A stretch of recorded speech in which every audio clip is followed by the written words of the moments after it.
Yes. तो आज हम लोग पढ़ने वाले हैं अपील्स एंड रिवीजन। ठीक है, तो अपील्स एंड रिवीजन मतलब क्या होता है? या विपुल, आई नो के लाइव देखेंगे तो always it is better. Let's see, we will decide this by today evening, और मैं कल मॉर्निंग तक आपको कम्युनिकेट मतलब टुडे इवनिंग तक मैं आपको कम्युनिकेट कर दूंगा। इवन आई नो कि आई फील के लाइव होता है तो बेटर रहता है, एज इन उसी टाइम आपके डाउट्स भी सॉल्व हो जाते हैं बहुत सारे। तो even I prefer live only, इसलिए मैंने जूम पे आया, नहीं तो मैं डायरेक्टली यूट्यूब पे अपलोड करना स्टार्ट करता। But still let's see, this is unforeseen circumstance. किसी ने भी सोचा नहीं था कि ऐसा कुछ हो जाएगा, स्पेशली अभी जो चाइना के साथ वॉर लाइक सिचुएशन हो रही है, तो वो सब देखते हुए सोचना पड़ता है। ठीक है, चलो। तो हाँ, तो अपील्स एंड रिवीजन। अब अपील्स एंड रिवीजन क्या होता है? तो आप हमने अभी क्या पढ़ा था? हमने ये पढ़ा था कि जो ऑफिसर है, ठीक है, ऑफिसर कौन कौन हो सकते हैं? सबसे पहले तो हमको ऑफिसर समझना पड़ेगा कि जीएसटी में जो ऑफिसर्स है ना, वो ये पोस्ट होती है सारी। ठीक है, जैसे असिस्टेंट कमिश्नर, ये सबसे लोअर रैंक के ऑफिसर्स होते हैं। अच्छा, इनके नीचे भी सुपरिटेंडेंट आते हैं। ठीक है, तो वो इतने लोअर लेवल है कि हमारे मॉड्यूल में वो कवर्ड ही नहीं है, but still I would tell you कि यहाँ पे कौन आते हैं? आपके सुपरिटेंडेंट आते हैं। सुपरिटेंडेंट के ऊपर असिस्टेंट कमिश्नर, फिर डेप्यूटी कमिश्नर, और आपके आते हैं कमिश्नर ऑफ सेंट्रल टैक्स। अब क्या होता है, जो एरियाज में जो बड़े एरिया होते हैं, जहां पर एक कमिश्नर उसको मैनेज नहीं कर पाता है, वहां पर जॉइंट कमिश्नर और एडिशनल कमिश्नर भी अपॉइंट होते हैं उन बड़े बड़े एरियाज के लिए। ठीक है, बट स्टिल वो लोग जो भी होते हैं ना, इन कमिश्नर से जूनियर होते हैं। ठीक है, तो आपका जो लेवल है वो कैसा चलेगा? Assistant commissioner AC, deputy commissioner DC, then additional joint commissioner JC बोलते हैं। एडिशनल कमिश्नर को एडिशनल कमिश्नर ही बोलते हैं क्योंकि एसी ऑलरेडी हो गया है। देन कमिश्नर आते हैं, उनके ऊपर आते हैं आपके प्रिंसिपल कमिश्नर्स। ठीक है, तो ये पूरे एक रीजन के होते हैं जो प्रिंसिपल कमिश्नर्स होते हैं वो। ठीक है, देन चीफ कमिश्नर्स, ये रीजन को मिला के चीफ कमिश्नर्स होते हैं बड़े रीजन के, और प्रिंसिपल चीफ कमिश्नर, ये और बड़ी पोस्ट होती है। ठीक है, तो ऐसी आपकी पोस्ट होती है कमिश्नर्स की, सारे ऑफिसर्स की, ऑफिसर्स ऑफ जीएसटी।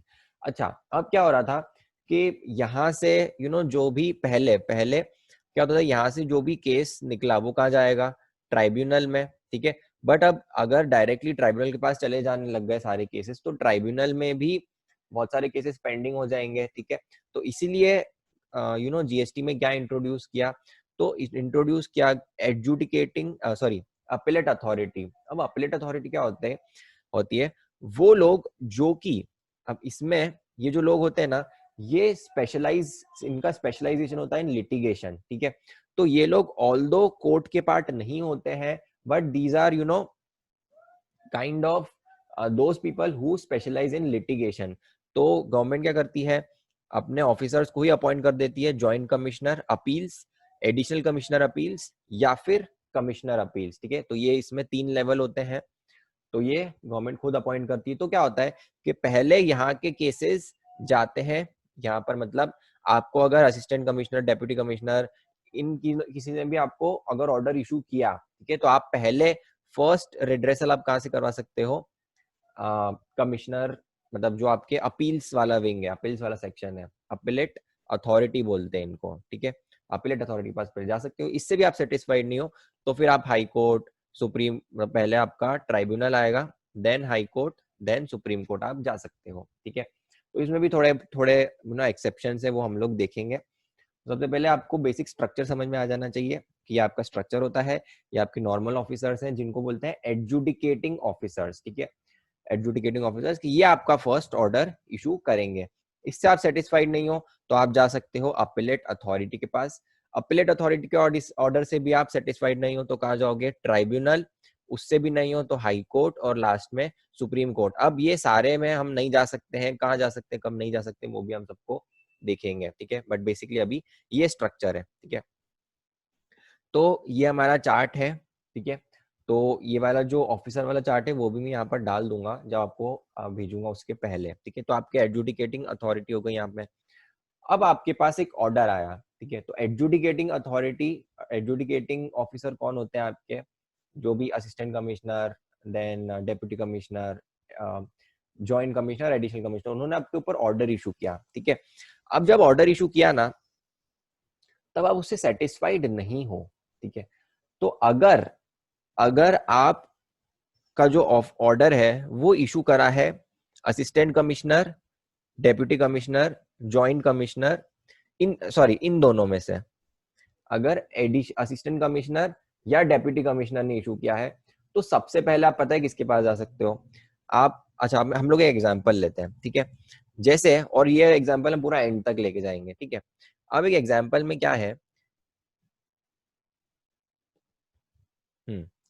तो आपके एग्जांपल में असिस्टेंट कमिश्नर ने एक ऑर्डर इशू किया और उसने क्या बोला आपको कि 25 लाख का डिफॉल्ट क्या है, आपने ये 25 लाख पेमेंट आपको करना है, ठीक है। अब इसमें कितने मैटर्स है? तो इसमें दो मैटर्स हैं।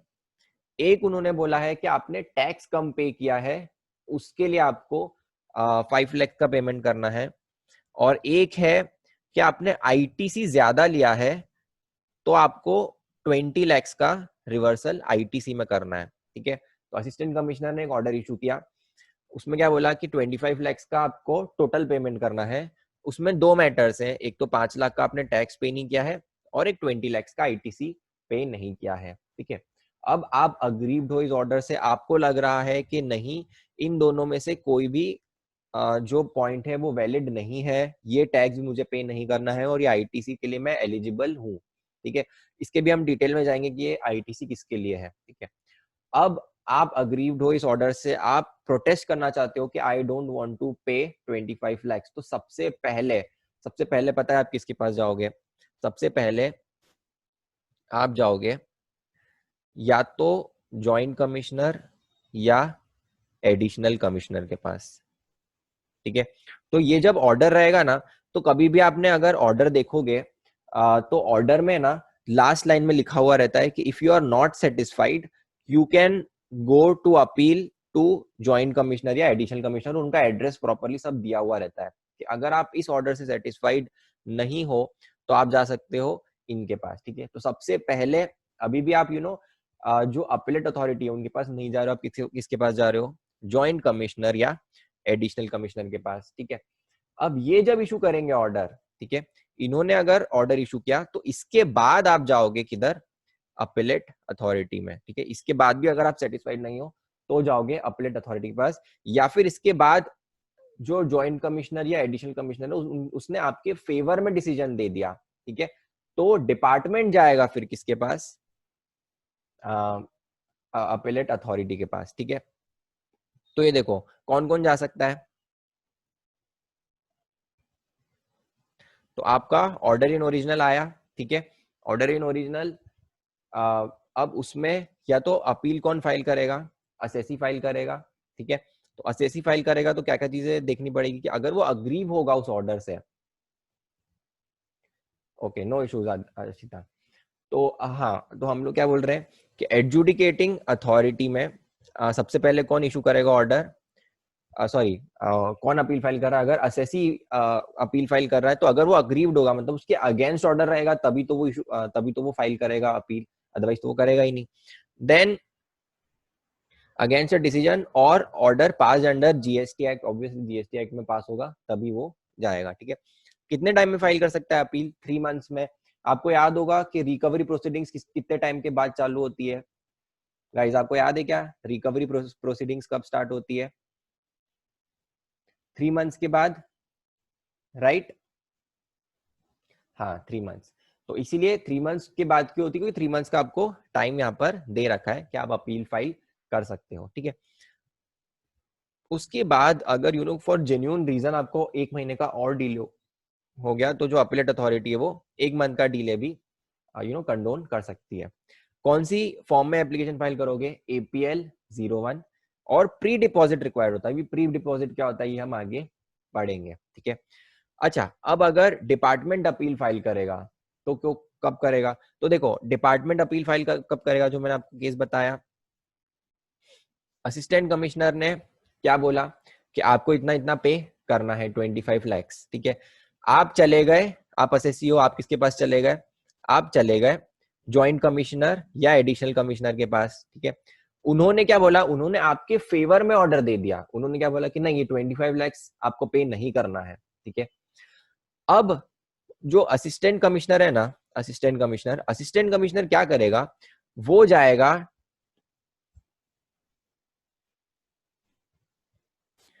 जाएगा, कमिश्नर के पास, ठीक है, और कमिश्नर को बोलेगा कि ये जो मैंने ऑर्डर दिया था ना, दिस वाज, आई बिलीव कि this is correct order and 25 lakhs payment करना चाहिए था, बट जो ज्वाइंट कमिश्नर या एडिशनल कमिश्नर है, उन्होंने मेरा ऑर्डर रिजेक्ट कर दिया। तो अब कमिश्नर क्या जाएगा? कमिश्नर बोलेगा कि ओके, अप्रूवल देगा कि okay assistant commissioner you can go to appellate authority. उसके बाद जो असिस्टेंट कमिश्नर है ना, वो कहाँ पे चला जाएगा? अपीलेट अथॉरिटी में चला जाएगा कि हाँ, हमें अपील फाइल करनी है, ठीक है। तो अब उनको अपील फाइल करनी है, तो वो कैसे फाइल करेंगे?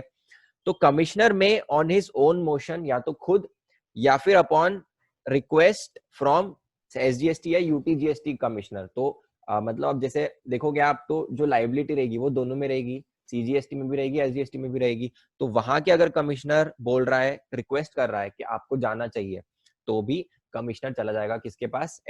आपकी जो अपीलेट अथॉरिटी है उनके पास, ठीक है। उनको टाइम लिमिट कितना है? तो उनको 6 months का टाइम दे रखा है। गवर्नमेंट को पता है कि गवर्नमेंट ऑफिसर्स थोड़ा स्लो काम करते हैं, तो उनको कितना टाइम दे दिया? 6 months का टाइम दे दिया, ठीक है। और 1 महीने का डिले जो है वो कंडोन भी कर सकते। तो इन लोगों को इन शॉर्ट 6+1 का टाइम लिमिट है, ठीक है। और इनको जो अपील फाइल करनी है वो कौन से फॉर्म में करनी है? जीएसटी एपीएल 03, ठीक है। अब प्रोसीजर देख लेते हैं। तो प्रोसीजर क्या है? तो फर्स्ट है ड्यूटीज ऑफ अपीलेट अथॉरिटी। कि अपीलेट अथॉरिटी की क्या ड्यूटी है? तो उनकी ड्यूटी ये है to follow principles of natural justice. Natural justice मतलब क्या होता है? आपको सामने वाले को डिफेंड करने का प्रॉपर अपॉर्चुनिटी देनी है, ठीक है। Then allow reasonable adjournments. अब बताओ, एडजॉर्नमेंट्स के बारे में कहीं पढ़ा है क्या? कितने अमाउंट ऑफ कितने एडजॉर्नमेंट्स रीजनेबल होते हैं,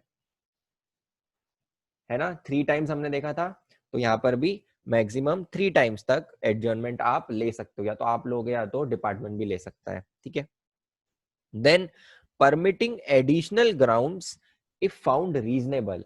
अब एडिशनल ग्राउंड्स मतलब क्या होता है, ठीक है। तो अब है ना, जब आपने इसका रिप्लाई किया होगा, देखो असिस्टेंट कमिश्नर ने आपको ऑर्डर दिया, ठीक है। आप क्या करोगे? आप उसका रिप्लाई दोगे, ठीक है। उससे भी वो सेटिस्फाइड नहीं, उसने ऑर्डर इशू किया, ठीक है। देन सेम आपका ज्वाइंट कमिश्नर के साथ भी हुआ। आपने यू नो ज्वाइंट कमिश्नर ने बोला कि हाँ आई एक्सेप्ट द अपील, आपने कुछ अपील फाइल करी होगी। उस टाइम पे जो एडिशनल कमिश्नर है ना, वो भी अपना डिफेंस रखेगा, उसको बोलते हैं मेमोरेंडम ऑफ क्रॉस ऑब्जेक्शन, ठीक है। तो यहाँ पे फाइल किसने करी थी? अपील। तो आप हो असेसी, ठीक है। आपने यहाँ पे अपील फाइल करी, बोला कि जो 25 lakhs का असिस्टेंट कमिश्नर का ऑर्डर है, दिस इज रॉन्ग, ठीक है। तो आप अपील फाइल करोगे, तो ज्वाइंट कमिश्नर या एडिशनल कमिश्नर है ना, उसको क्या फॉलो करना पड़ेगा? Natural justice. तो उसको क्या करना पड़ेगा? जो एसी है, एडिशनल कमिश्नर, उससे भी मेमोरेंडम ऑफ क्रॉस ऑब्जेक्शन बोलते हैं उसको, मेमोरेंडम ऑफ क्रॉस ऑब्जेक्शन, कि आप ये जो अपील है इसकी कॉपी आपको मिलेगी, ठीक है। और आप क्या करोगे? उसके अगेंस्ट आप क्या बोलना चाहते हो वो आपको फाइल करना है। फिर क्या करेगा? जो ज्वाइंट कमिश्नर है, दोनों को बुलाएगा पर्सनल हियरिंग के लिए, और फिर ये ऑर्डर इशू करेगा, ठीक है। तो अब इसमें क्या होगा कि अगर अपील असेसी ने फाइल करी है, तो डिपार्टमेंट उसके लिए क्या करेगा? मेमोरेंडम ऑफ क्रॉस ऑब्जेक्शन भी फाइल करेगा, ठीक है। तो ये क्या हो गया? उसमें अब एडिशनल ग्राउंड भी ऐड कर सकते हैं। मतलब अब क्या? अब आप आगे चले गए हो अपीलेट अथॉरिटी के पास, ठीक है। तो आपने ये जो 25 lakhs को डिफेंड कर रहे थे ना, तो 5 लाख आपका टैक्स का था और 20 lakhs आपका किसका था? आईटीसी का, ठीक है। आप जब डिफेंड कर रहे थे, तो आपने ना, अब कभी भी अपील बनाते हैं ना, तो अपील में आपको बहुत सारे रीजंस देने पड़ते हैं कि ये जो 20 lakhs है ये आपको क्यों पे नहीं करना है, ठीक है, क्यों ये वैलिड रीजन है। तो आपने कितने वैलिड रीजन दिए, 1 2 3 4, ठीक है, ये सब आपने वैलिड रीजन दिए। अब अगर आपको लग रहा है कि एक वैलिड रीजन था जो कि मिस हो गया है, ठीक है, एक वैलिड रीजन मिस हो गया है, तो आप क्या कर सकते हो, उस टाइम आपने जॉइंट कमिश्नर को 4 रीजंस दिए थे, ठीक है, अब आप अपीलेट अथॉरिटी जो है वहां पर 5 रीजन भी दे सकते हो। आप एक ग्राउंड ऐड कर सकते हो कि हाँ ये भी रीजन है जिसकी वजह से मुझे पेमेंट नहीं करना है, तो यहाँ पर ये अलाउड है, ठीक है। देन अब जो अपीलेट अथॉरिटी है वो क्या करेगी, वो फर्दर इंक्वायरी करेगी और ऑर्डर पास करेगी, बट ये जो मैटर है वो वापस से रेफर बैक नहीं कर सकती। अब रेफर बैक करने का मतलब क्या होता है, तो कभी कभी क्या होता है, हम लोग आगे पढ़ने वाले हैं ट्राइब्यूनल में और हाईकोर्ट में, कि अगर ट्राइब्यूनल और हाईकोर्ट को लगता है ना कि ये जो केस है इसकी प्रॉपर इन्वेस्टिगेशन नहीं हुई है, प्रॉपर फैक्ट फाइंडिंग नहीं हुई, तो वो क्या करते हैं, वो वापस से मैटर किधर भेज देते हैं, जो ओरिजिनल ऑफिसर था उसको, या फिर जो आपका सेकेंड लेवल था उसको, कि आपने प्रॉपर से इन्वेस्टिगेशन नहीं करी, आप वापस से इन्वेस्टिगेशन करो, नया ऑर्डर पास करो, ठीक है, तो उसको क्या बोलते हैं, रेफरिंग बैक या फिर रिमांड बैक कर देना मैटर। लेकिन जो अब ये जो अपीलेट अथॉरिटी है ये कौन होते हैं, ये लोग कमिश्नर होते हैं ना, joint commissioner, additional commissioner, commissioner of appeals, ठीक है, तो ये लोग छोटी अथॉरिटी होती है एज कम्पेयर टू कोर्ट्स। तो ये लोग, इनको क्या है कि आप अगर कुछ भी इसमें डेफिशिएंसी है तो आप खुद उसको फुलफिल करो, आप किसी और से काम नहीं करवा सकते, ठीक है। फिर क्या कर सकते हैं, increase the rigour after reasonable opportunity. आपको लग रहा है कि जो ये जो टैक्स है 25 lakhs कम है, आपको ज्यादा चार्ज करवाना चाहिए था, और तो आप उसको बढ़ा भी सकते हो। आपका जो ऑर्डर है वो स्पीकिंग ऑर्डर होना चाहिए। स्पीकिंग ऑर्डर मतलब क्या होता है गाइस, आपको याद है क्या स्पीकिंग ऑर्डर मतलब क्या होता है?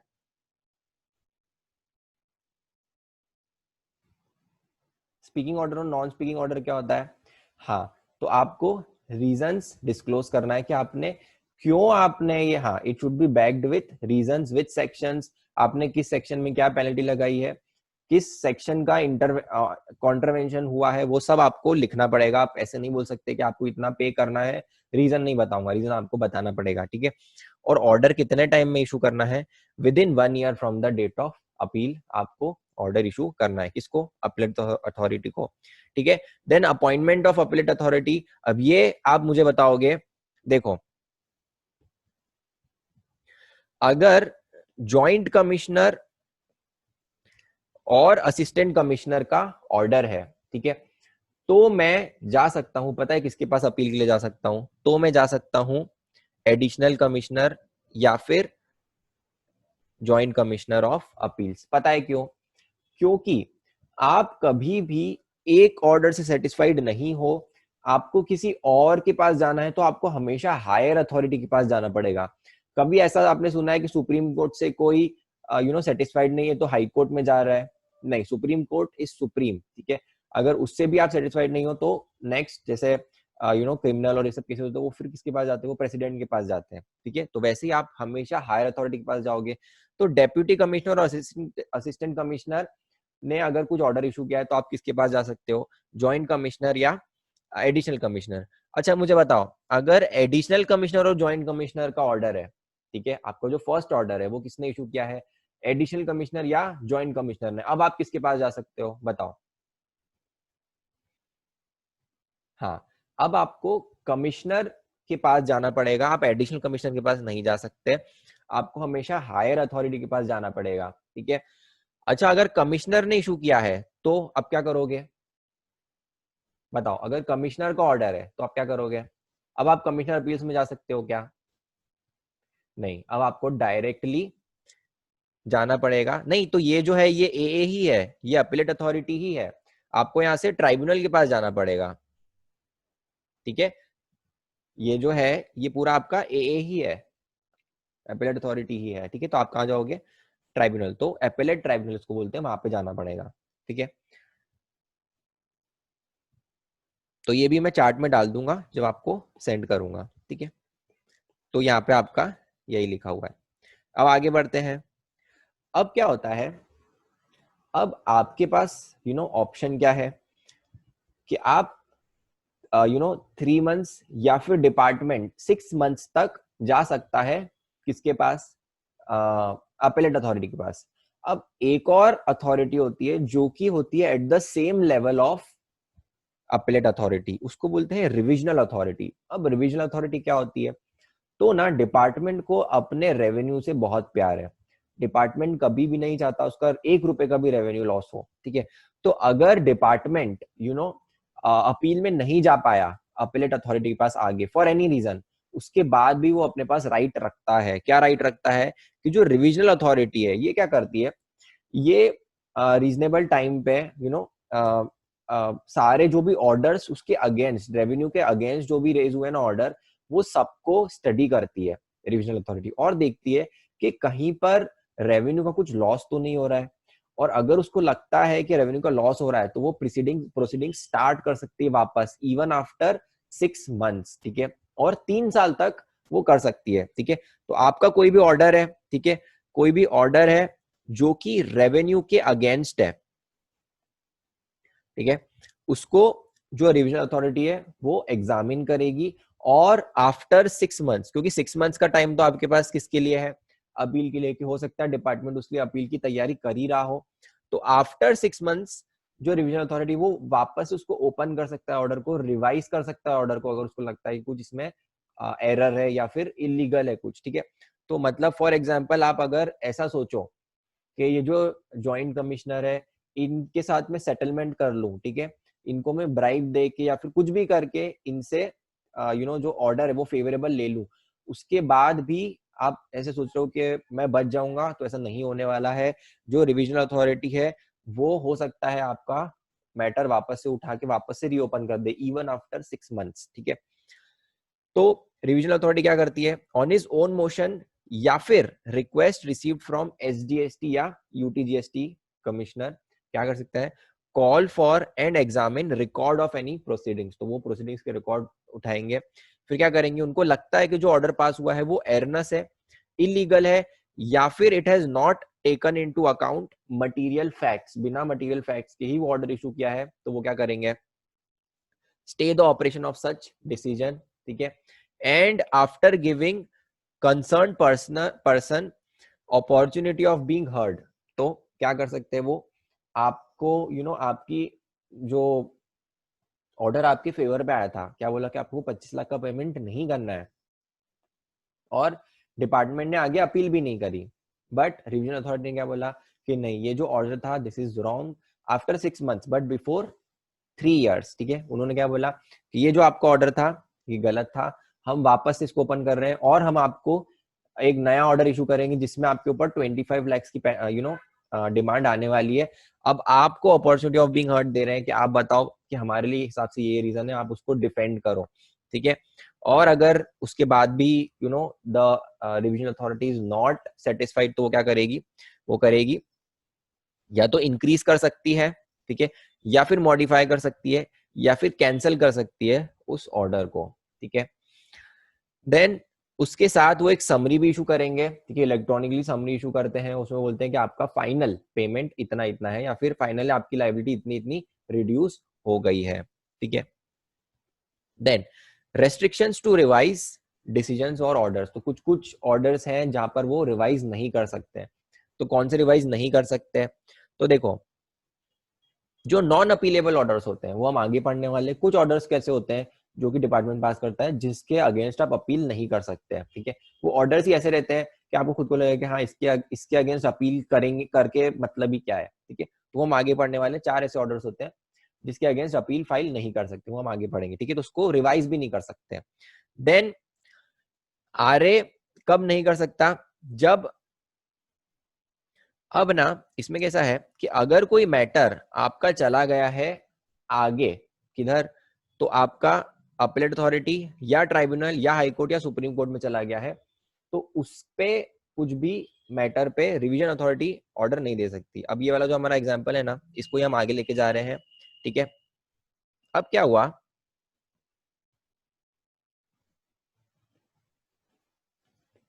ये जो आपका ऑर्डर आया ना, ठीक है।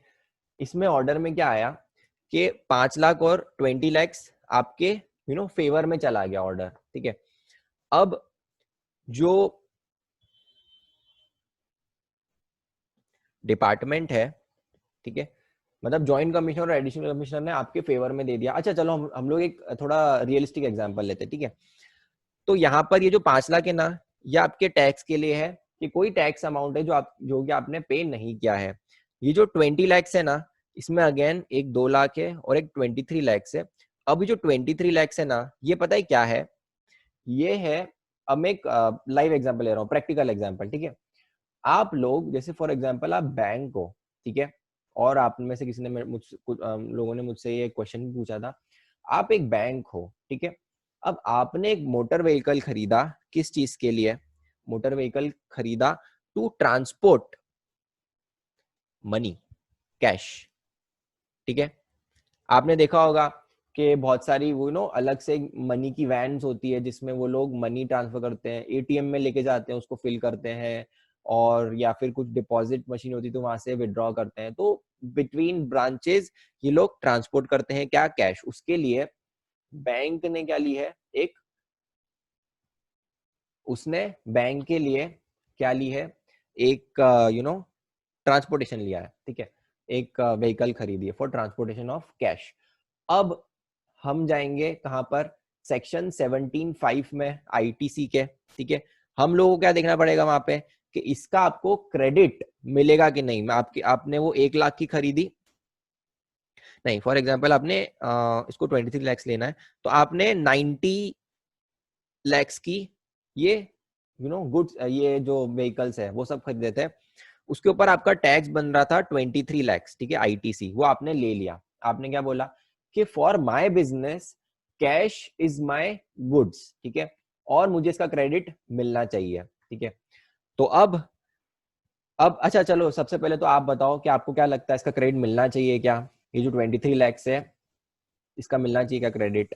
तो विपुल इज सेइंग यस, बाकी Ashita is also saying yes, बाकी मैत्री saying yes, Mukesh is also saying yes. तो देखो अब है ना, ये अभी भी क्लियर नहीं है, ठीक है। पता है, मतलब जो प्रैक्टिकली मैं आपको बता सकता हूं, तो इसके लिए ना एक एआर की रूलिंग आई है। एआर मतलब क्या? अथॉरिटी ऑफ एडवांस रूलिंग, ठीक है। उनकी एक रूलिंग आई है, उसमें उन्होंने क्या बोला है? उसमें उन्होंने बोला है कि ये जो आपके मनी है ना, मनी गुड्स की डेफिनेशन से एक्सक्लूडेड है, ठीक है। तो आपको 17(5) में जाओगे, वहां पे क्या है? ट्रांसपोर्टेशन के लिए व्हीकल है, मोटर व्हीकल का क्रेडिट आपको कब मिलेगा? जब आप उसको यूज कर रहे हो for the purpose of transportation of goods. अब मनी को गुड्स में से एक्सक्लूड कर दिया है, ठीक है। तो इसीलिए एआर ने क्या रूलिंग दी है कि इसीलिए आपको इसका क्रेडिट नहीं मिलेगा, ठीक है। अब ये एआर का रूलिंग है, और एप्लीकेबल किसको होती है? तो अथॉरिटी ऑफ एडवांस रूलिंग की जो रूलिंग रहती है वो उसी असेसी को अफेक्ट करती है, उसके ऊपर एप्लीकेबल रहती है जो जिसने वो अप्लाई किया है उसके लिए, ठीक है, एडवांस रूलिंग के लिए। तो अभी हम लोग मतलब फॉर प्रीलिमिनरी तो हमको क्या मानना पड़ेगा कि इसका क्रेडिट नहीं मिलता है। लेकिन अगर आप देखो ना, तो क्या होता है कि कभी भी जैसे आप ये क्या हो गया, एकदम स्ट्रिक्ट इंटरप्रिटेशन हो गया, स्ट्रिक्ट इंटरप्रिटेशन ऑफ लॉ। तो जो आपके जनरल रूल्स ऑफ इंटरप्रिटेशन होते हैं ना, उसमें एक लाइन रहती है, उसमें एक रूल ऑफ इंटरप्रिटेशन क्या होता है कि अगर लॉ का लिटरल इंटरप्रिटेशन अगर आप कर रहे हो तो उससे कुछ वेग रिजल्ट आ रहा है। जैसे यहाँ पे भी हमको समझ में आ ही रहा है कि ये जो आप यूज कर रहे हो या बिजनेस में यूज कर रहे हो, ट्रांसपोर्ट कर रहे हो कैश, और उस बिजनेस के लिए कैश गुड्स ही है, ठीक है। तो आपको प्रैक्टिकली पता है कि ये गलत हो रहा है, बट लिटरली मतलब प्रैक्टिकल लिटरली, तो लिटरली जो अगर आप मीनिंग ले रहे हो गुड्स का, तो वो गलत जा रहा है, ठीक है। तो ऐसा एक इंटरप्रिटेशन, रूल ऑफ इंटरप्रिटेशन है कि अगर कभी लिटरल इंटरप्रिटेशन ऑफ लॉ से कुछ वेग रिजल्ट आ रहा है तो आपको इसको इग्नोर करना है, ठीक है। बट ये अथॉरिटी ऑफ एडवांस रूलिंग है ना, उन्होंने ये नहीं माना था। उन्होंने क्या बोल दिया कि आपको इसका क्रेडिट नहीं मिलेगा, ठीक है। तो फॉर एग्जांपल ये AR में नहीं जाता मैटर और नॉर्मली जाता तो क्या होता, ठीक है। तो जो जॉइंट कमिश्नर है, अब उसने क्या बोला कि नहीं ये तो आपको इसका क्रेडिट मिलना चाहिए और आपको क्रेडिट इसका मिल गया, ठीक है। और ये जो 2 लाख है ना, ये 2 लाख किसका है कि आपका कुछ ITC है जिसका आप पेमेंट बता नहीं पा रहे हो कि आपका पेमेंट हो गया है। अब ITC आप ले रहे हो तो आपको वेंडर को पेमेंट करना पड़ता है विद इन 6 मंथ्स, ठीक है, 180 डेज। और अगर आप उसका पेमेंट नहीं कर रहे हो तो आपको रिवर्स करना पड़ता है, ठीक है। तो डिपार्टमेंट बोल रहा है कि आपने पेमेंट नहीं किया है, आप बोल रहे हो मैंने पेमेंट किया है बट मुझे वो स्टेटमेंट मिल नहीं रहा है, मैं आपको बता दूंगा, ठीक है। तो अब ये कैसा हो गया, ये आपका 2 लाख का हो गया। सॉरी मैंने गलत कर दिया, इसको मेरे को 18 लाख करना पड़ेगा, ठीक है। इसको मैं 18 कर रहा हूँ क्योंकि 5 तो आपका यहाँ पे और ये कोई सा आपका दूसरा टैक्स का है, ठीक है। अब जो डिपार्टमेंट है ना, डिपार्टमेंट ने क्या बोला कि चलो ठीक है, ये जो 5 लाख है ना ये हम मान लेते हैं। मतलब आपका जो जॉइंट कमिश्नर है ना, जॉइंट कमिश्नर ने क्या बोला कि आपको 25 लाख पेमेंट नहीं करना है। अब जो जो असिस्टेंट कमिश्नर है, ठीक है, जिसके अगेंस्ट जिसका ऑर्डर जॉइंट कमिश्नर ने रिजेक्ट कर दिया, वो कहाँ चला जाएगा, वो कमिश्नर के पास चला जाएगा कि बोलेगा कि ये ऑर्डर मुझे गलत लग रहा है, ठीक है। अब कमिश्नर ने क्या सोचा, कमिश्नर ने बोला कि ये जो टैक्स वाला अमाउंट है ना ये तो ठीक है, ये दिस इज जेन्यून, इसको हम रहने देते हैं, ठीक है, क्योंकि ये हम आगे भी जाएंगे ना तो हम लोग नहीं जीतने वाले हैं, ये एसएससी के फेवर में ही जाएगा। तो अब कमिश्नर ने क्या बोला कि हम सिर्फ इसके लिए ही जो बचा हुआ मैटर है ना, ये 20 लाख, सिर्फ इसके लिए ही अपील में जा रहे हैं, ठीक है। तो अब कमिश्नर ने क्या करा, 6 मंथ्स के पहले क्या करना पड़ेगा उनको, फाइल करनी पड़ेगी एप्लीकेशन टू AA, ठीक है। और AA में वो किसके लिए जाएंगे, सिर्फ 20 लाख के लिए जा रहे हैं। अब मुझे एक बात बताओ, ये चले गए हैं 20 लाख के लिए, अब रिविजनल अथॉरिटी इस 20 लाख पे कुछ ऑर्डर दे सकती है क्या कि नहीं ये 20 लाख में आपका अमाउंट चेंज होना चाहिए? बताओ, रिविजनल अथॉरिटी के पास जा रहे हैं, ये रिविजनल अथॉरिटी अलग है, उन्होंने ये ऑर्डर देखा, ठीक है, जो कि एसएससी के फेवर में था।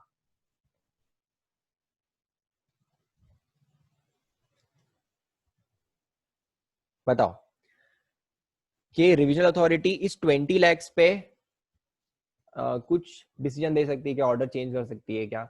नहीं, क्योंकि ये 20 लाख कहां पर चला गया है, ये वाला जो मैटर है ये कहां पे चला गया है, अपीलेट अथॉरिटी के पास चला गया है, इसलिए नहीं कर सकते। अच्छा, ये जो 5 लाख का मैटर है जो कि आगे नहीं गया है, इस पे कर सकते हैं क्या? बताओ। यस, तो इस पे कर सकते हैं। इस पे उनको लगता है कि जो 5 लाख मैटर सेटल हो गया है वो भी आप उसको रिवाइज कर सकते हैं। आपको लग रहा है, मतलब रीजनल अथॉरिटी को लग रहा है कि नहीं ये 5.5 लाख होना चाहिए, तो वो उसको कर सकते हैं, ठीक है। अब तो ये देखो यहाँ पे सब यही लिख रखा है कि आप नहीं जा सकते ट्राइब्यूनल या हाई कोर्ट में, ठीक है। नहीं, यहाँ पर हम लोग कैसे देखेंगे, मैटर वाइज देखेंगे, ठीक है। तो यहाँ पर क्या है, आप नहीं जा सकते, बट कब जा सकते हो, मेरे पास वो वाला पॉइंट जो कि which has not been raised और decided in an appeal before appellate authority, tribunal, high court, supreme court, ठीक है। और अच्छा, उसके बाद जब वो मैटर अभी कब तक कर सकते हो आप, एक तो पहले 6 महीने के बाद, ठीक है। जब फाइनल ऑर्डर आ जाता है ना अपीलेट अथॉरिटी, ट्राइब्यूनल या हाई कोर्ट का, उसके 1 साल के बाद, 1 साल तक भी आप उस ऑर्डर को कर सकते हो। और या फिर 3 years from the date of initial order, whichever is later. तो वो जो आपका 5 लाख का अमाउंट था उस पर रिविजन आप कब कर सकते हो, जो आपका अपीलेट अथॉरिटी या फिर जो फाइनल ऑर्डर है, ठीक है, उसका एक्सपायरी ऑफ 1 year या फिर 3 years from the date of initial order, whichever is later. तो तब तक आप उस पर रिवाइज कर सकते हो, ठीक है। अच्छा, अब ये वाला वो मैटर है अगर जो ऑर्डर गया ही नहीं है आपका आगे, ठीक है, तो उसमें क्या कर सकते हो आप, 6 मंथ्स के बाद कर सकते हो। और कब तक कर सकते हो, 3 मंथ्स, मतलब आपके पास 2.5 years का टाइम है जब तक आप, तो ये कौन सा है, matter which is not subject to, मतलब वो जो ऑर्डर है जो अपील के लिए नहीं गया है उसमें आप ये कर सकते हो। और अगर ऑर्डर अपील के लिए गया है तो आप उसमें क्या कर सकते हो, ये आपका टाइम पीरियड है कि इस टाइम तक आप रिवीजन कर सकते हो, और सिर्फ उन्हीं मैटर पे करोगे जो कि जिसपे जो कि डिस्कस नहीं हुआ है आगे अथॉरिटी के पास, ठीक है। देन अगर कोई ऑर्डर ऑलरेडी रिवाइज हो चुका है तो उसको वापस रिवाइज नहीं कर सकते। देन जो रिविजनल ऑर्डर है उसको आप रिवाइज नहीं कर सकते, ठीक है। तो मतलब क्या है, आपका ये जो ज्वाइंट कमिश्नर का ऑर्डर था, ठीक है, ये एक बार हो गया है, आरए के पास चला गया है, तो वापस से इसके ऊपर आरए नहीं कर सकती। और जो आरए का ऑर्डर है, ठीक है, उसको भी आप रिवाइज नहीं कर सकते, तो इन दोनों को भी आप रिवाइज नहीं कर सकते हो, ठीक है। तो ये आपकी क्या हो गई, रीजनल अथॉरिटी अंडर सेक्शन 108 और आपकी अपीलेट अथॉरिटी अंडर सेक्शन, एक सेकेंड, विपुल का कुछ क्वेश्चन है। Sir, order which is remanded back to original officer later on passed in favor of assessee, this can be revised. हाँ, अब ये जो है, ये आपका ऑर्डर कब माना जाएगा कि जब जो रिवाइज ऑर्डर आया, ठीक है, वो ऑर्डर मान लिया जाएगा कि हाँ ये आपका ऑर्डर है। इसके बाद वापस से अगर, अब देखो, जैसे ओरिजिनल ऑफिसर ने उसको फेवर में दे दिया है, तो ठीक है, अब अगर ओरिजिनल ऑफिसर ने ही उसको फेवर में दे दिया है तो उसके अगेंस्ट अपील में कौन जाएगा, कोई भी नहीं जाएगा, क्योंकि देखो आपका ओरिजिनल ऑफिसर कौन था, असिस्टेंट कमिश्नर, ठीक है। असिस्टेंट कमिश्नर ने ऑर्डर इशू किया, ठीक है, वो आगे गया आपके पास, फॉर एग्जांपल ट्राइब्यूनल के पास, ट्राइब्यूनल ने वापस से असिस्टेंट कमिश्नर को दे दिया कि ठीक है आप इसको एक बार वापस से एग्जामिन करो, हो सकता है आपने कुछ गलती करी है। अब जो असिस्टेंट कमिश्नर है उसने आपके फेवर में इशू कर दिया ऑर्डर, तो अब इसके पहले तो कोई है ही नहीं, ठीक है। ओरिजिनल अथॉरिटी कौन सी थी, ओरिजिनल आपका यही था, तो इसने ही बोला अगर आपको कि हाँ आपके फेवर में दे रहा हूं मैं ऑर्डर, तो अब वापस से वही जाएगा कि कभी भी अपील के लिए नहीं, अपील के लिए कौन जाता है, जो पहले का है, ठीक है। तो इस केस में कभी भी वो अपील में जाएगा ही नहीं, असिस्टेंट कमिश्नर खुद खुद अपने ऑर्डर के अगेंस्ट कभी भी अपील में कोई भी नहीं जा सकता, ठीक है। बट इसको बाद में रिवाइज जरूर कर सकते हैं, ठीक है। अगर रिविजन अथॉरिटी को लगता है कि ये जो ऑर्डर है ये गलत है, तो उसको फिर रिवाइज कर सकते हैं, ठीक है। फिर वापस से वही चालू हो जाएगा, अगर एसएससी को लगता है कि नहीं ये गलत हुआ है तो फिर वो चले जाएंगे ट्राइब्यूनल के पास, ठीक है।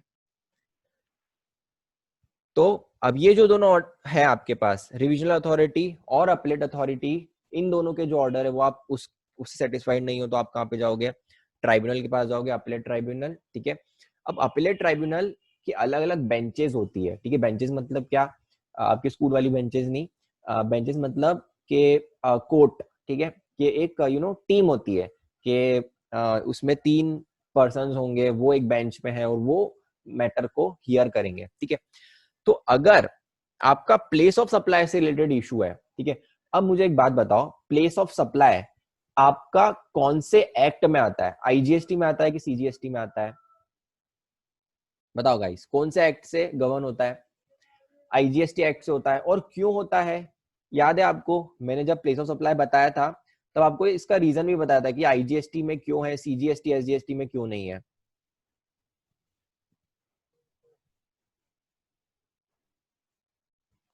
देखो, कॉन्स्टिट्यूशन में पावर दे रखी है कि कौन बता सकता है इंटरस्टेट इंट्रास्टेट, हाँ, तो आर्टिकल 246 ए ही था, हाँ, उसमें क्या दे रखा है कि ये पावर किसके पास है, सेंटर के पास है, इसलिए सेंटर ने इसको काय में डाला है, आईजीएसटी एक्ट, क्योंकि एसजीएसटी में डालते तो सेम सीजीएसटी के पास भी चला, सॉरी, सीजीएसटी में डालते तो सेम एसजीएसटी के पास भी चल जाता, हाँ। और फिर क्या होता कि स्टेट्स के बीच में डिस्प्यूट होता कि ये प्लेस ऑफ सप्लाई हमारे स्टेट में आना चाहिए, ये जो टैक्स है ये हमको मिलना चाहिए, इसलिए गवर्नमेंट ने इसको आईजीएसटी में रखा है।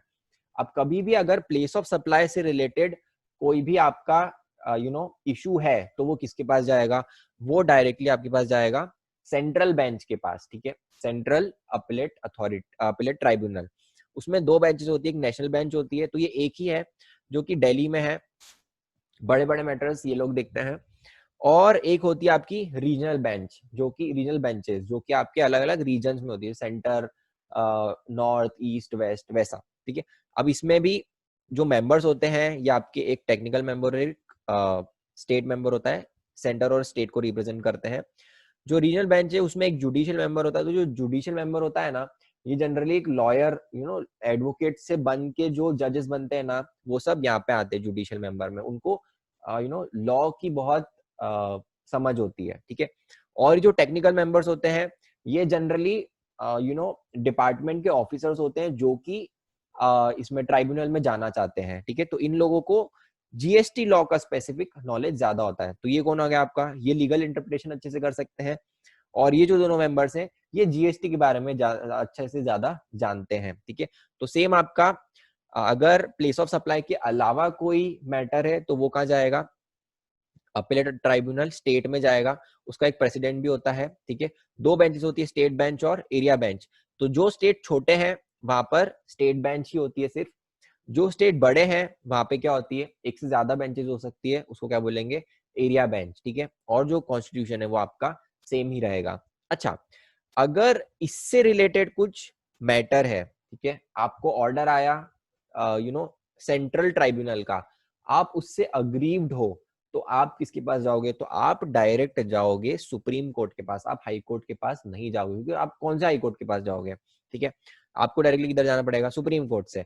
बट अगर आप यहाँ पर अग्रीव हुए हो, अगर स्टेट बेंच या फिर एरिया बेंच के किसी ऑर्डर से आप अग्रीव हुए हो, तो आप कहाँ पर जाओगे, पहले हाई कोर्ट में जाओगे, और हाई कोर्ट से भी अग्रीव हुए तो फिर आपको सुप्रीम कोर्ट जाना पड़ेगा, ठीक है।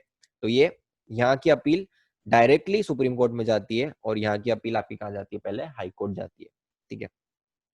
अच्छा, अगर कभी आपको कोई मेंबर जैसे ये 3 मेंबर की बेंचेस है, यहाँ पर अगर एक मेंबर कभी नहीं है, ठीक है, तो भी आप हियरिंग करवा सकते हो। कब, आपको प्रेसिडेंट की अप्रूवल लेनी पड़ेगी तब, ठीक है।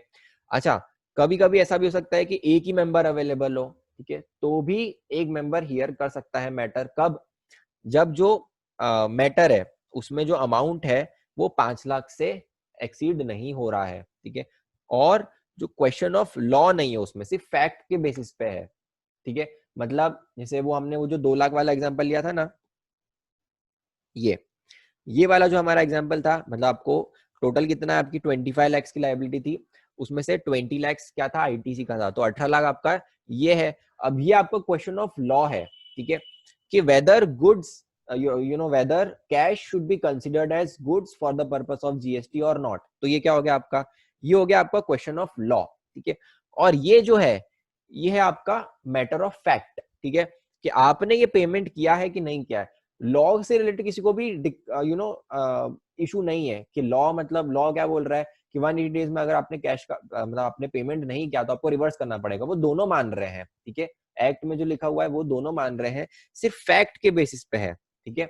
तो ये क्या हो गया आपका मैटर ऑफ फैक्ट। तो अगर सिर्फ मैटर ऑफ फैक्ट ही है, तो उस केस में अगर एक सिंगल मेंबर है बेंच में, तो वो भी उसको उस पर डिसीजन दे सकता है, ठीक है। फिर पावर्स क्या है अपीलेट अथॉरिटी की, तो सेक्शन 111 में है। वो समन कर सकते हैं किसी को, बोल सकते हैं कि आपको अटेंडेंस देने आना है। Discovery and production of documents, वो भी किसी से मंगवा सकते हैं कि ये डॉक्यूमेंट बताओ, हमको ये चाहिए। एविडेंस ऑन एफिडेविट्स, मतलब क्या होता है, जो हम लोग गीता पे कसम खा के बोल रहा हूँ कि ये मेरा मैं जो भी कहूंगा सच कहूंगा, वो क्या हो जाता है आपका एफिडेविट। तो आप लिखवा के भी ले सकते हो कि हाँ, ये जो भी मैं एविडेंस दे रहा हूँ ये करेक्ट है, ठीक है, या जो भी मैं बोल रहा हूँ वो करेक्ट है। Then requisition any public document और रिकॉर्ड, तो वो लोग कुछ पब्लिक डॉक्यूमेंट है तो वो भी मांग सकते हैं पब्लिक अथॉरिटीज से। देन डॉक्यूमेंट्स या फिर कोई अगर रिप्रेजेंटेशन है, जैसे किसी ने कोर्ट में जाके झूठ बोला, ठीक है, तो उसको डिसमिस भी कर सकते हैं कि आपका जो रिप्रेजेंटेशन है, we are dismissing that representation, और आपके रिप्रेजेंटेशन के बिना हम एक्स पार्टे ऑर्डर इशू करेंगे, ठीक है। या फिर डिपार्टमेंट का भी जो रिप्रेजेंटेशन है या फिर ऑर्डर है वो अगर गलत है, तो उसको भी वो रिजेक्ट करके एक्स पार्टे खुद, अब एक्स पार्टे मतलब क्या होता है, मतलब खुद के खुद के रीजनेबल बेसिस के हिसाब से, बेस्ट जजमेंट के हिसाब से ऑर्डर पास करना, without looking at the evidence, हाँ, without listening to the other side. आप एक्स पार्टे भी कर सकते हो अगर वो सामने वाले ने कुछ डिफॉल्ट किया है तो, ठीक है।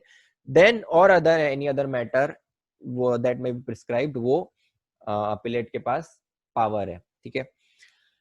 अब पावर अपीलेट के पास अगर आपको जाके अपील करना है, तो क्या क्या आपको प्रोसीजर फॉलो करना पड़ेगा। सबसे पहले अपील कौन कर सकता है, जो जो कि अग्रीव हुआ है उससे तो ही कर सकता है। अगर आपके फेवर में होगी तो आप वैसे भी नहीं जाओगे, ठीक है।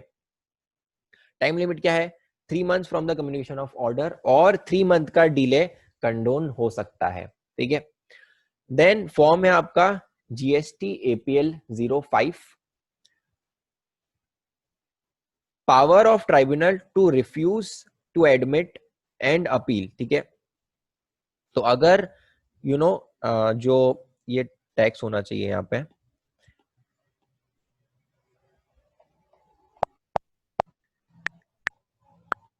तो अगर टैक्स इन्वॉल्व या फिर जो अमाउंट इन्वॉल्व है वो 50,000 को एक्सीड नहीं कर रहा है, अप टू 50,000 है ना, तो उसमें जो ट्राइब्यूनल है वो रिजेक्ट भी कर सकती है अपील, कि हम ये अपील एडमिट नहीं करेंगे, ठीक है। अब फीस भी पे करनी पड़ती है, तो फीस कितनी पे करनी पड़ती है, तो वो है 1,000 for every 1 lakh amount involve, ठीक है। तो अगर आपका जैसे ये वाला केस है, इसमें आपका 25 लैक्स इन्वॉल्व है, ठीक है। तो अगर आप जा रहे हो 25 लैक्स की अपील के लिए, तो आपको 25,000 पेमेंट करना पड़ेगा, एंड 25,000 इज मैक्सिमम। अगर 50 लाख का मैटर है, ठीक है, तो भी आपको 25,000 ही पे करनी है फीस, ठीक है। तो ये ट्राइब्यूनल की फीस है। Then mandatory pre deposit. अब प्री डिपॉजिट क्या होता है, यहाँ पर भी मैंडेटरी, तो हमने कहा देखा था, एक तो अपीलेट अथॉरिटी में प्री डिपॉजिट मैंडेटरी होता है और यहाँ पर भी मैंडेटरी। प्री डिपॉजिट क्या है वो हम आगे देखते हैं, ठीक है। अच्छा, अपील के सॉरी डिपार्टमेंट के अगेंस्ट अगर ऑर्डर है तो वो भी वो ट्राइब्यूनल के पास जा सकता है, ठीक है। On his own motion commissioner जाता है, कौन, ऑन हिज ओन मोशन, या फिर रिक्वेस्ट फ्रॉम सीजी एसजीएसटी और यूटीजीएसटी कमिश्नर।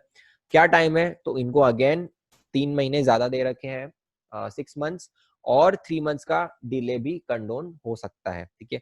और इनका जो फॉर्म है वो क्या है आपका, जीएसटी एपीएल 07। अच्छा, अब ऑर्डर जब अपीलेट अथॉरिटी इशू करेगी तो उसका सेक्शन है section 113।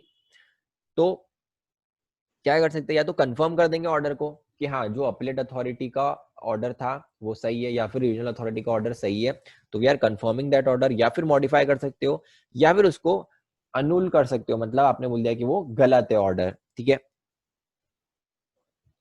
Against the order which is appeal, ठीक है।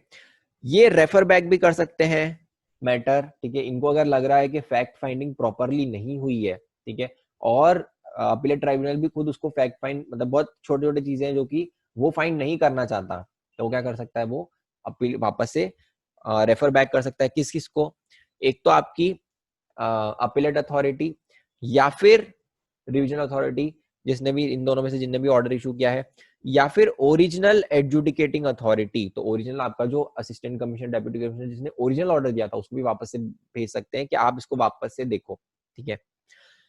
देन अगेन अगर आप देखो तो एडजर्नमेंट है, तो वो सब जगह 3 एडजर्नमेंट आपको मिल सकते हैं। अब इसमें ना आपको एडवाइजरी टाइम दे रखा है। अब ट्राइब्यूनल को क्या दे रखा है कि आपके पास advice, we are advising you कि आप 1 साल में अपील डिस्पोज ऑफ कर दो, ठीक है। This is not mandatory, this is advisory, it is advisable कि आप 1 साल में इसको कर दो पास, ठीक है। और ये तो हमने ऑलरेडी पढ़ लिया है कि अगर स्टेट और एरिया ट्राइब्यूनल है, ये ट्राइब्यूनल है, ट्राइबल नहीं है,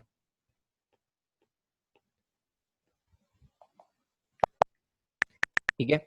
तो अगर स्टेट या फिर एरिया ट्राइब्यूनल है तो कहां पे जाएगी अपील, आपकी हाईकोर्ट में जाएगी। या फिर अगर रीजनल और नेशनल अगर आपका जो ट्राइब्यूनल है तो उसकी जो आपकी अपील है वो डायरेक्टली कहाँ जाएगी, सुप्रीम कोर्ट, ठीक है। अब ये मैंडेटरी प्री डिपॉजिट क्या होता है, जो हमने यहाँ पे देखा था, ठीक है। तो यहाँ पे देखा था कि मैंडेटरीली प्री डिपॉजिट लगता है, और एडजुडिक आपकी जो अपीलेट अथॉरिटी है वहां पे भी देखा था। तो अब मैंडेटरी प्री डिपॉजिट क्या होता है, अब जैसे फॉर एग्जाम्पल जो ज्वाइंट कमिश्नर है उसने आपके अगेंस्ट ऑर्डर दिया, ठीक है।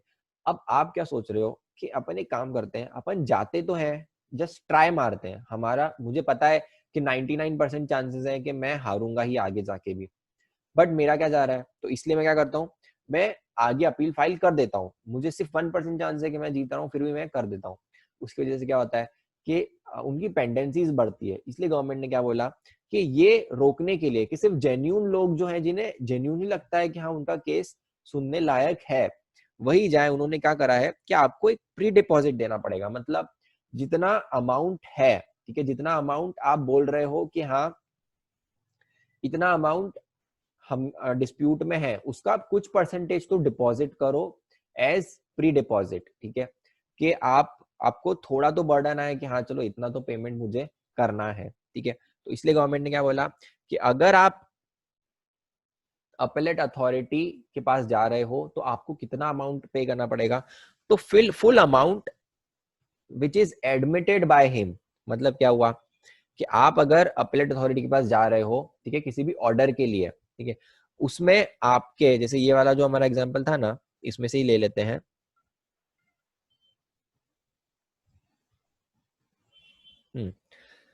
तो इसमें ये जो 5 लाख का है ना, 5 लाख का केस, इसमें आप बोल रहे हो कि ठीक है जो 5 लाख का केस है इसमें नहीं, 5 लाख वाला नहीं लेते हैं, एक काम करते हैं हम लोग लेते हैं ये जो 2 लाख है, 2 लाख में से इसको फर्दर बाइफरकेट कर दिया 1 लाख और 1 लाख। तो आप क्या बोल रहे हो, ये जो 1 लाख का अमाउंट है ना, ये हम एक्सेप्ट कर रहे हैं कि ये तो हमको पे करना ही है, तो ठीक है, तो आपने एक्सेप्ट कर लिया है तो ये तो आप फुल पेमेंट कर दो, ठीक है।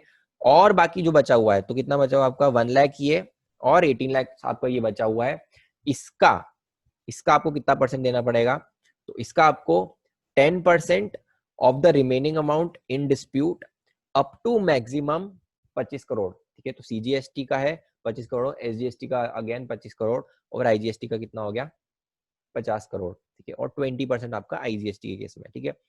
तो अगर आपने ऑलरेडी एक्सेप्ट कर लिया है पुराना ऑर्डर, ठीक है, पुराने ऑर्डर में जो आपने ऑलरेडी एक्सेप्ट कर लिया है वो आपको पूरा पेमेंट करना पड़ेगा, और जो अभी भी डिस्प्यूटेड अमाउंट बच रहा है उसका 10% या 20% आपको, मतलब 20% ही हो गया वो तो, ठीक है, 20% आपको पे करना है, ठीक है।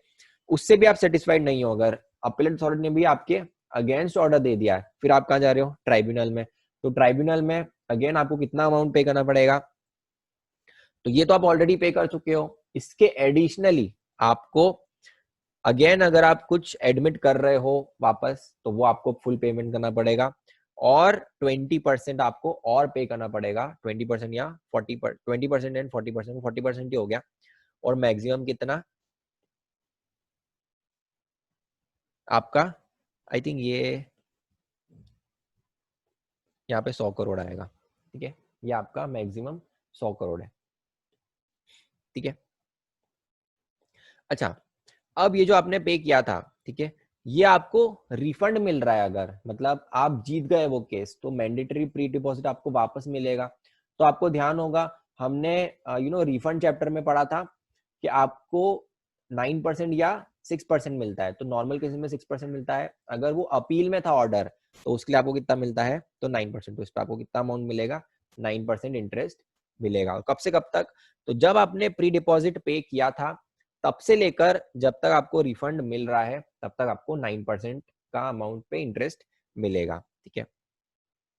देन अब ये जो अपीलेट अथॉरिटी या अपीलेट ट्राइब्यूनल है ना, ये एडिशनल एविडेंस नहीं ले सकता। एडिशनल एविडेंस मतलब क्या, जो आपने ऑलरेडी सबमिट नहीं किया है वो आप नया एविडेंस सबमिट नहीं कर सकते टू दीज अथॉरिटीज, ठीक है, एक्सेप्ट, अब इसके कुछ एक्सेप्शन है कि आप तभी भी नया एविडेंस कुछ दे सकते हो। तो उसके लिए क्या है, वेयर जो आपका पुराना अथॉरिटी थी ना, उसने रिफ्यूज कर दिया था वो एडमिट करने के लिए, आप गए थे एक कुछ एविडेंस देने के लिए लेकिन उन्होंने रिजेक्ट कर दिया, तो मान लेंगे कि हाँ ठीक है आप दे दो, क्योंकि उस टाइम वो देखा नहीं था।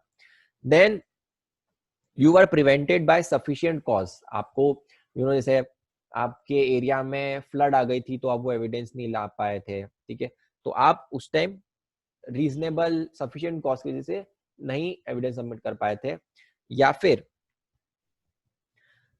आपका ऐसा कुछ एविडेंस है जो कि आपके ग्राउंड ऑफ अपील के लिए बहुत रेलेवेंट है, ठीक है, तो वो भी पहले अगर आप सफिशिएंट कॉज के लिए नहीं दे पाए थे, अब आप दे रहे हो तो वो चलेगा। देन अगर आपने जब लास्ट टाइम पुरानी अथॉरिटी है उसको अगर दिया था तो उन्होंने उसको सुन तो लिया था लेकिन आपको अपॉर्चुनिटी नहीं दी थी वो एविडेंस को शो करने के लिए कि वो क्यों एप्लीकेबल है, ठीक है, तो इन 4 केसेस में भी आप एविडेंस इन 4 केसेस में ही आप नया एविडेंस दे सकते हो। अदरवाइज आपको एविडेंस कौन से होंगे, जो ऑलरेडी आपने सबमिट करे evidence before appellate, before previous authority, वो ही आप वापस से इधर सबमिट कर सकते हो। उसके नया कोई एविडेंस आप सबमिट नहीं कर सकते हो। अच्छा, ये जो एक्सेप्शन है, इससे अगर आप कुछ नया एविडेंस सबमिट कर रहे हो तो जो अपीलेट अथॉरिटी या फिर अपीलेट ट्राइब्यूनल है, वो डिपार्टमेंट को भी फिर राइट देगा किस चीज की, कि वो एग्जामिन कर सकते हैं उस एविडेंस को, डॉक्यूमेंट को, या फिर क्रॉस एग्जामिन कर सकते हैं उस विटनेस को। ठीक है, तो विटनेस से वो भी कुछ क्रॉस क्वेश्चनिंग कर सकते हैं। ठीक है, और अगर उन्हें लगता है तो अब आप नया एडिशनल एविडेंस दे रहे हो तो डिपार्टमेंट को भी एक ऑप्शन देंगे कि आप इसके अगेंस्ट कोई नया एविडेंस चाहो तो आप वो भी शो कर सकते हो। आपको इच्छा हो कि हमें भी एक नया विटनेस इशू करना है to rebut what you have given, उसके लिए भी अथॉरिटी आपको, मतलब जो डिपार्टमेंट है उसको अलाउ कर देगी। ठीक है, अच्छा, अब आपने सुना होगा कि जो सीए सीएस है वो ट्राइब्यूनल लेवल तक रिप्रेजेंट कर सकते हैं। ठीक है, किसको, आपके जो टैक्स पेयर हो। ठीक है, और उसके बाद जो अगर आप कोर्ट में जा रहे हो, हाई कोर्ट और सुप्रीम कोर्ट, तो वहां पे तो सिर्फ जो एडवोकेट है वही जा सकते हैं। ठीक है, तो अब कौन कौन ऑथराइज, मतलब कौन कौन रिप्रेजेंट कर सकता है एक असेसी को कोर्ट में। ठीक है, मतलब ट्राइब्यूनल लेवल तक। अगर कोई रिलेटिव है तो ठीक है, अब ऑथराइज रिप्रेजेंटेटिव की बात कर रही है, रिप्रेजेंटेटिव तो आप खुद तो जा ही सकते हो। ठीक है, अगर रिप्रेजेंटेटिव आपको किसी और को भेजना तो आप किसी को भेज सकते हो। आपका एक तो रिलेटिव, आपका regular employee, advocate, CA, cost accountant, company secretary या जीएसटी प्रैक्टिशनर, और या फिर कोई आपका पुराना रिटायर्ड टैक्स ऑफिसर है तो उसको भी आप बोल सकते हो कि you represent on my behalf to, till what level, till tribunal level. हमेशा जो आपका कोर्ट लेवल है वहां पर तो हमेशा सिर्फ एडवोकेट ही जा सकते हैं। हाँ, तो रिलेटिव एज डिफाइंड इन, नहीं, ये वाला जो रिलेटिव है ये आपके वो रिलेटिव नहीं रहेंगे, वो रिलेटेड पर्सन्स हैं। ठीक है, रिलेटिव आपका यहाँ पे कौन से होंगे, जो फैमिली मेंबर्स और वो सब है ना, वो सब आएंगे। ठीक है, रिलेटेड पर्सन नहीं आएंगे। रिलेटेड पर्सन में तो क्या है, उसमें तो आपके बहुत सारे चीजें कवर्ड है। ठीक है, तो वो अलग है और रिलेटिव आपका अलग है। देन कौन आपको रिप्रेजेंट नहीं कर सकते हैं। ठीक है, हाँ, तो कौन रिप्रेजेंट नहीं कर सकते हैं, अगर कोई पर्सन जो कि गवर्नमेंट सर्विस से उनको निकाला गया है तो वो कभी भी आपको रिप्रेजेंट नहीं कर सकते, या फिर जो कन्विक्ट हो चुका है फॉर एनी ऑफेंस अंडर ये एक्ट, जीएसटी एक्ट। ठीक है, उस, और या फिर इसके पहले के कोई अर्लियर लॉ है। ठीक है, या फिर कोई भी टैक्स वाला लॉ है। ठीक है, उसमें अगर वो ऑलरेडी कन्विक्ट हो गए हैं तो वो कभी भी आपको रिप्रेजेंट नहीं कर सकते, या फिर found guilty of misconduct by prescribed authority, कोई भी मतलब अथॉरिटीज प्रिस्क्राइब करेंगे notification, by way of notification, उसमें अगर कोई भी गिल्टी फाउंड हुआ है तो वो कभी भी इन फ्यूचर में कभी भी रिप्रेजेंट नहीं कर सकते। अगर कोई इंसॉल्वेंट पर्सन है तो जब वो इंसॉल्वेंट है तब तक वो रिप्रेजेंट नहीं कर सकता। एक बार उसने इंसॉल्वेंसी के बाहर आ गया, ठीक है, उसने सबका पेमेंट कर दिया, इंसॉल्वेंसी के बाहर आ गया, उसके बाद वो आपको रिप्रेजेंट कर सकता है। ठीक है, तो यहाँ पे भी यही लिख रखा है कि ए, बी और सी तो कभी भी नहीं रिप्रेजेंट कर सकते हैं। इंसॉल्वेंट पर्सन तब तक नहीं कर सकता जब तक वो पर्सन इंसॉल्वेंट है। ठीक है, उसके बाद अगर आप अपीलेट ट्राइब्यूनल के ऑर्डर से सेटिस्फाइड नहीं हो तो आप कहाँ पे जाओगे, आप जाओगे हाई कोर्ट के पास। ठीक है, कौन कौन सी बेंच, अगर आप स्टेट बेंच या एरिया बेंच से अग्रीव के ऑर्डर से अग्रीव्ड हो तो जाओगे। नेशनल बेंच और regional bench directly supreme court में जाते हैं। कितना टाइम मिलेगा आपको, 180 डेज है from the date of communication of order. और जो हाई कोर्ट है वो उसको कंडोन कर सकते हैं for any period of time. ठीक है, इनके लिए यहाँ पर ये जो सफिशिएंट कॉज अगर आपने दिया ना तो उसके लिए कुछ टाइम लिमिट नहीं है। ठीक है, फॉर्म कौन सी रहेगी आपकी, APL 08 डिसीजन। अब हाईकोर्ट जो डिसीजन देता है वो क्या है, वो सिर्फ सब्सटेंशियल क्वेश्चन ऑफ लॉ के लिए ही डिसीजन देगा। अब सब्सटेंशियल क्वेश्चन ऑफ लॉ क्या है, तो जैसे यहाँ पे हमारा जो एग्जाम्पल था, कहाँ चला गया, यहाँ पर हमारा जो एग्जाम्पल था उसमें अगर ये 1 लाख वाला जो अमाउंट बच रहा है ना आपका, ठीक है, तो ये तो आपने एक्सेप्ट कर लिया, ये आपने पे कर दिया। ठीक है, अब ये जो 1 लाख वाला अमाउंट है, ठीक है, इसके लिए आप हाई कोर्ट के पास नहीं जा सकते। क्यों? क्योंकि ये क्वेश्चन ऑफ फैक्ट है, it is a matter of fact कि ये 1 लाख का पेमेंट आपने किया है कि नहीं किया है। अगर आपने किया है तो आपको उसका क्रेडिट मिलेगा, नहीं किया है तो क्रेडिट नहीं मिलेगा। इसके लिए जो हाई कोर्ट वाले जज है, ठीक है, हाई कोर्ट वाले जज बहुत सीनियर पोजीशन होते हैं, तो आप उनको नहीं बोल सकते कि आप जाओ और बैंक से चेक करो कि हाँ इन्होंने पेमेंट किया है कि नहीं किया है। तो tribunal is the last fact finding authority. उसके बाद सिर्फ अगर क्वेश्चन ऑफ लॉ है तो ही वो मैटर कहाँ पे जाएंगे, हाई कोर्ट या सुप्रीम कोर्ट में, ठीक है। तो ये वाला मैटर अगर आप ट्राइब्यूनल तक प्रूव नहीं कर पा रहे हो कि आपने पेमेंट किया है, तो उसके आगे आप नहीं जा सकते। आपको ये पे करना ही पड़ेगा, या तो आप प्रूव करो ट्राइब्यूनल तक ही कि आपका ये पेमेंट आपने किया है, फैक्चुअली आप करेक्ट हो, तो ही मानेंगे। अदरवाइज जो हाई कोर्ट है वहां पर सिर्फ मैटर कौन सा जाएगा, ये 18 लाख वाला मैटर ही जाएगा सिर्फ, ठीक है, ठीक है। Then on being satisfied that substantial question of law is involved, high court shall form that question। तो अब हाई कोर्ट फैक्ट्स में नहीं जाएगा, हाई कोर्ट क्या देखेगा, हाई कोर्ट डायरेक्टली लिख देगा कि I am forming question of law, and question of law is that whether money carried by banks should be treated as a good for the purpose of section 17(5) of CGST Act और not. बस इतना देखेंगे और वो फिर उस पे ही बात करेंगे। फिर वो ये नहीं देखेंगे कि ये एसएससी के पास इतनी कार्स है, इतना अमाउंट है और ये कर रहे हैं। वो क्या बात करेंगे, क्वेश्चन बना लिया उन्होंने कि हाँ क्या ये होगा कि नहीं होगा, और उस क्वेश्चन का आंसर वो देंगे, ठीक है। देन अपील कौन हियर करेगा, नॉट लेस देन 2 जजेस, ठीक है। और अगर वो दोनों जजेस के बीच में जो अगर मेजोरिटी नहीं बन पा रही, मतलब एक जज बोल रहा है कि हाँ it is in the favour of department, दूसरा बोल रहा है it is in the favour of assessee, तो आप क्या करेंगे, दूसरे जजेस से पूछेंगे, ठीक है, और जजेस को इन्वॉल्व करेंगे। और उसके बाद सारे जजेस जो फर्स्ट वाले जजेस थे 2, वो प्लस अगर एक जज और आया तो उन तीनों में से जो भी मेजोरिटी होगी उस पर डिसाइड होगा केस, ठीक है। Pre deposit of all tax dues is required. तो 100% आपको जितना भी अमाउंट है टैक्स अमाउंट, ठीक है, टैक्स अमाउंट आपको 100% pre deposit as pre deposit pay करना पड़ेगा, ठीक है। अब इसमें जो हाई कोर्ट है ना, हाई कोर्ट के पास एक मतलब आप या तो पूरा 100% पे करो या फिर आपको स्टे फाइल करना पड़ता है, ठीक है। तो इसके लिए आपको एक अलग एप्लीकेशन फाइल करनी पड़ती है कि मेरा जो रीजन है, मेरा जो ग्राउंड है वो बहुत स्ट्रांग है और मुझे 100% ये जो प्री डिपॉजिट है ये पे करने की जरूरत नहीं पड़नी चाहिए। हाई कोर्ट क्या करेगा, इसके स्टे के लिए अलग हियरिंग करेगा और वो समझेगा कि हाँ आपको वेदर ये प्री डिपॉजिट आपको पे करना चाहिए कि नहीं करना चाहिए। वो फिर ऑर्डर देगा कि हाँ आपको प्री डिपॉजिट पे नहीं करोगे तो भी चलेगा, तो फिर चल जाएगा, ठीक है। सेम आपका अपील टू सुप्रीम कोर्ट भी है। कौन कौन से मैटर आएंगे, या तो हाई कोर्ट वाले मैटर आएंगे या फिर नेशनल या रीजनल बेंच ऑफ ट्राइब्यूनल के केसेस भी डायरेक्टली आएंगे। प्री डिपॉजिट पूरा लगेगा और सुप्रीम कोर्ट क्या कर सकता है, वेरी कंफर्म या रिवर्स कर सकता है, और डिमांड को सॉरी जो ऑर्डर है उसको रिमांड बैक भी कर सकता है मैटर को फॉर फ्रेश कंसिडरेशन, ठीक है। तो ये किसके हैं, सुप्रीम कोर्ट के पावर्स है।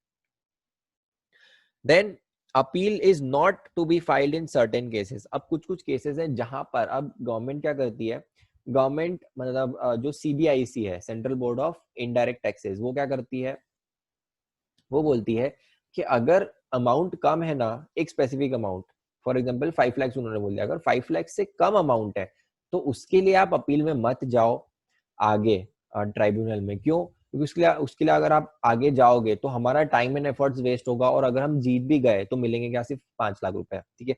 तो गवर्नमेंट ने क्या करा, सीबीआईसी ने एक ऑर्डर इशू किया, ठीक है, ऑर्डर मतलब डायरेक्शन, ठीक है, सर्क्यूलर, कि आपको सारे डिपार्टमेंट वालों को बोला कि अगर 5 लाख से ज्यादा अमाउंट, 5 लाख से कम अमाउंट है ना, तो आप आगे फर्दर अपील के लिए मत जाओ, ठीक है। तो अब इसमें क्या होता है, बोर्ड फिक्स करता है मॉनेटरी लिमिट जिसके ऊपर अपील नहीं करते सीजीएसटी ऑफिसर्स, ठीक है।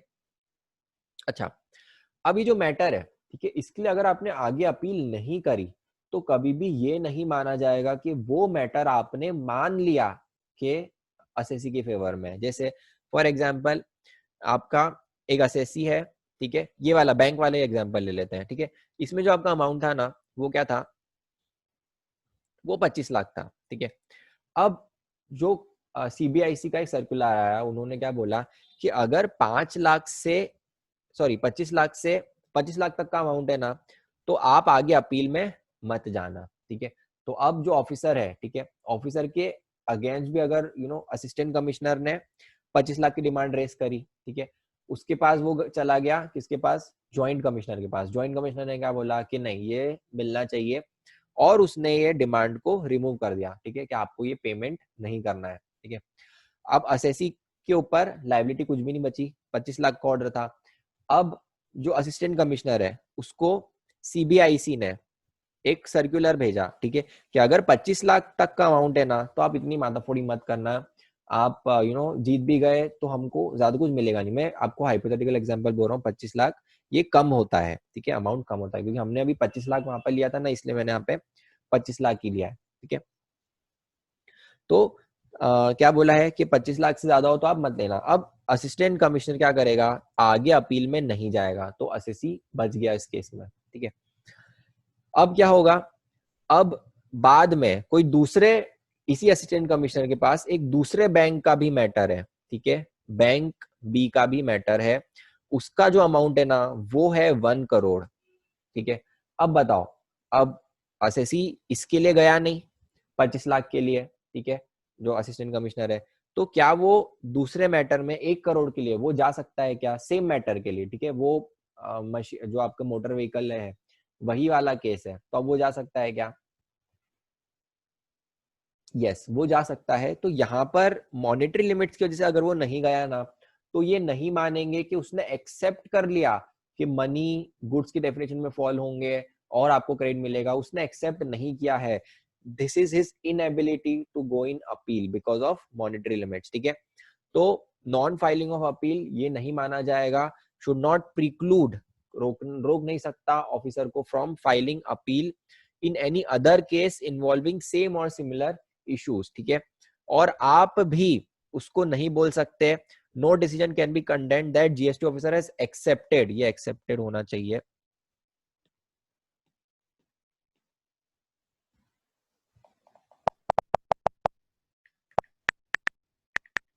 Has accepted the decision on the disputed issue, ठीक है। तो अब इसमें पता है क्या हो सकता है, जैसे फॉर एग्जांपल ये आपका हो गया ऑर्डर, ठीक है।